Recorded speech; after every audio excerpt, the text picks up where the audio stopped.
كل يوم عندي مشكلة من المدرسة، كل يوم المدرسة تتصل بيا ابنك النهارده عمل مشكلة زي كل مرة، ويستدعوني ويتصلوا بيا تعالي في استدعاء ولي امر. انا بفضل افكر هو ابني هيفضل كده طول الوقت، هيفضل عنده مشكلة؟ طب انا بفضل افكر هو انا مقصرة؟ يعني انا معرفتش اربيه، معرفتش اعمل حاجة. خليني اقول لك ان ابنك اللي بيعمل مشاكل كل يوم او في مشكلة كل يوم بتحصل من المدرسة وبتشتكي المدرسة منه، هو ده مش طفل مؤذي، هو طفل موجوع بيصرخ، هو مش عارف بس يعمل ايه. يمكن ما يبقاش عارف يتعامل او يعبر بالكلام، بيعبر بطريقته، بيعبر بالافعال مش بالكلام. وكمان هو مش وحش، هو بيعافر، بيحاول انه يثبت ان هو موجود، وبيحاول يثبت نفسه بطريقته وبيتعلم. ممكن كمان يكون عايز يقول انا محتاجكم، انا مش عارف اعمل ايه. طب انا اعمل ايه كولي امر؟ اول حاجه ان انا بفصل ما بين السلوك وما بين الطفل. الطفل مش السلوك بتاعه، ابنك مش هو المشكله، السلوك هو اللي محتاج انه يتصلح ويتعدل، بس من غير ما اهز ثقه ابني في نفسه. تاني حاجه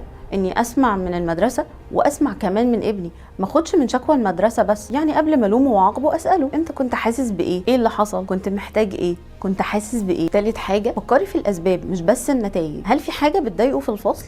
هل هو عنده صعوبات في التعلم؟ عنده مشكلة مع زمايله ولا مع المدرسين؟ بيعاني من أي حاجة فيها جزء نفسي أو عنده اضطرابات معينة؟ هل مش عارف يواجه التحديات اللي بتحصل جوه المدرسة؟ رابع حاجة اتكلمي معاه كل يوم، خلي في حوار بسيط ما بينكم وما بين بعض، مش لازم وقت الغلط. يعني مثلا اساله انت عملت ايه النهارده في المدرسه؟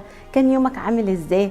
ايه اللي كان بسطك؟ ايه اللي كان مضايقك؟ ده هيخليه يتعود انه بيعبر عن مشاعره وعن نفسه، وكمان متعود معاكي انه بيتكلم طول الوقت. وده هيبني ما بيننا علاقه يخليه حاسس بامان، ويخليه كمان حاسس ان انا جنبه مش ضده. واهم حاجه ما تسيبيش نفسك للاحباط. مش معنى ان في مشاكل كل يوم يعني مفيش حل، احنا اولادنا بس محتاجين شويه صبر واحتواء وشويه وعي بمراحل نموهم واحتياجاتهم. كل مره في مشكله معناها ان في فرصه جديده، فرصه ان انا افهمهم، ان انا اقرب لهم، ان انا كمان اعرف اربيهم مش بس السلوك، لا ده انا هربي كمان شخصيه واثقه من نفسها ومحبوبه ومتشافه. ولو مش عارفه تعملي كل ده لوحدك، احنا في يوتوبيا نقدر نساعدك تقدري تفهمي مراحل نمو ابنك واحتياجاته.